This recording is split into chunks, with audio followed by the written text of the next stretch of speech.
Hey, how's it going everyone? Today I want to share with you a really effective strategy that you can use to beat Tier 5 of the Missing Materials event.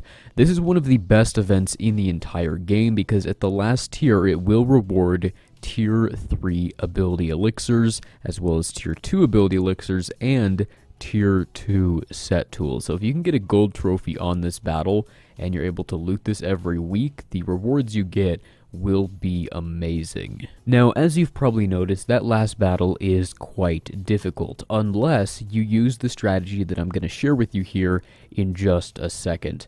And you will be able to beat this battle with characters that are at a relatively low star level. The team I used to beat it has two 5-star characters, Aurora and Businessman, two 4-star characters, Sal and Ash, and then a 2-star Chef, as well as a 4-star Ice Glider with none of the abilities leveled up very far. So this is very doable. Also, I beat this last battle on like my 3rd or 4th attempt. I just retreated a couple times at the beginning when things didn't go exactly how I wanted, because the beginning of the battle is the most important. But let's just hop into the footage right now, and I can kind of talk about what the strategy is.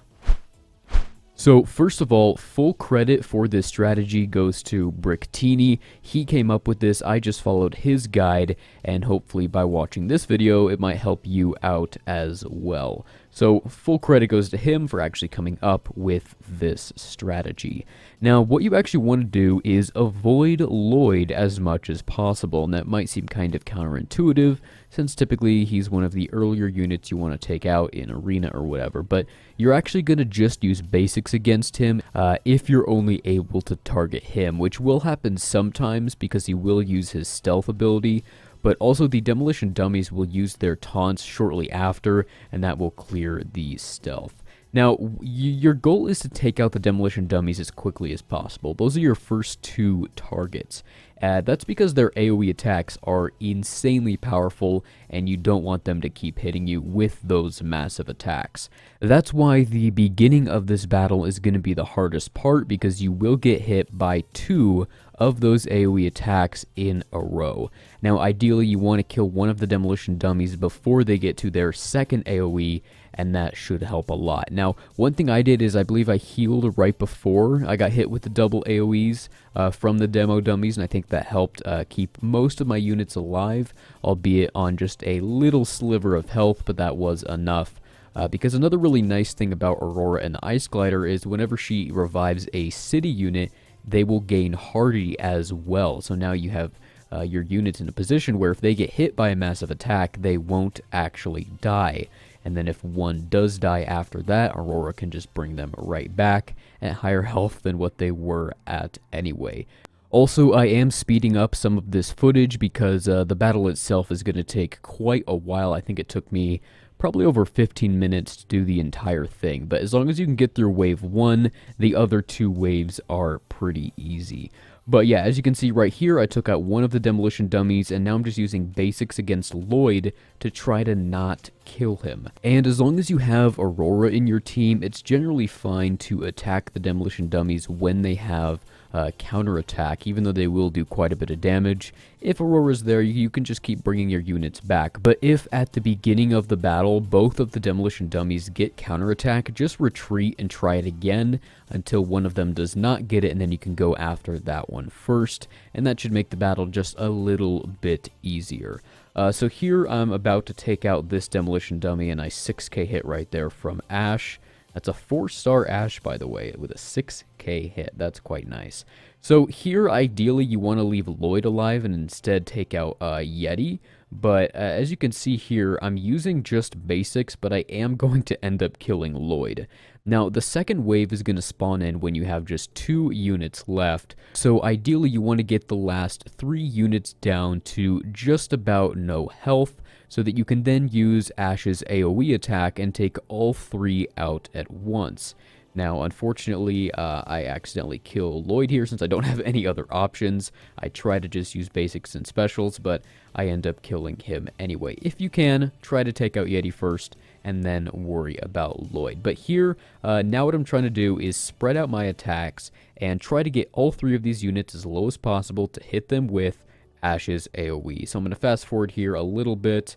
You can see it going by. It's going to be slow because Fitness Instructor and Nia both have heals, so it's going to take some time, but eventually you will get to a place where you'll feel comfortable using Ash's AoE, and at a minimum you want it to take out 2 units. If it only takes out 2, that's alright, because that's what happened with me, and I was still fine. You'll see me use it here in just a second. I think Ash's next turn is when I use it. So yeah, there's the attack up from Fitness Instructor, and here's the AoE.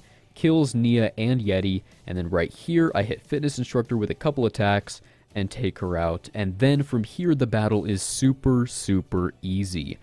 Just focus on keeping your units alive. At this point, they should probably all have Hardy, as most of mine do here, so even if they get really low on health and get hit with a big hit, they will not die immediately, and if they do, Aurora can bring them back. Now here, the kill order I used was, I think, yeah, I went Zane, Wu, Commander Cold, and then Kai, something like that. It doesn't really matter too much, but focus on Wu if he's out of stealth.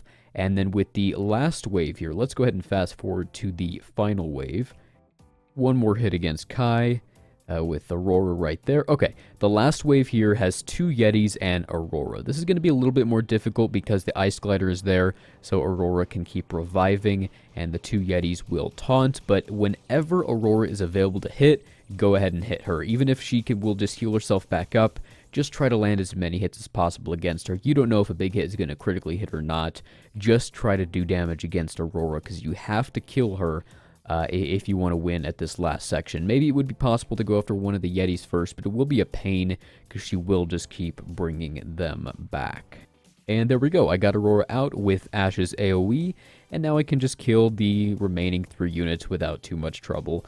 Even though I am getting kind of low on health here, you'll see that I'll use, yeah, Aurora's heal right there on herself, keeping her alive, and from here I felt pretty comfortable. Basically at the end here, focus on delaying killing these last couple units and try to heal everyone up and make sure no unit is still defeated, otherwise you won't get that gold trophy. But yeah, to sum up the strategy, try to kill the entirety of wave 1 before you get to wave 2, and wave 2 will spawn when you have just 2 units left in wave 1. So ideally, when you have 3 units left in wave 1, try to get them all as low as possible to kill them all with Ash's AoE attack. And that won't always happen, but if you can get it to work, that will be quite helpful. And the 3 units you ideally want to leave alive are Lloyd, Fitness Instructor, and Nia. If Yeti is there, that's not horrible, but you definitely want to take out the 2 demolition dummies first and foremost. Also, just use basics against Lloyd whenever you can only target him. So that is the strategy. Thanks again to Bricktini for coming up with this strategy and sharing it with me and helping me complete this battle earlier today. So hopefully this helped you as well. Thanks again for watching, and I'll see you in the next one.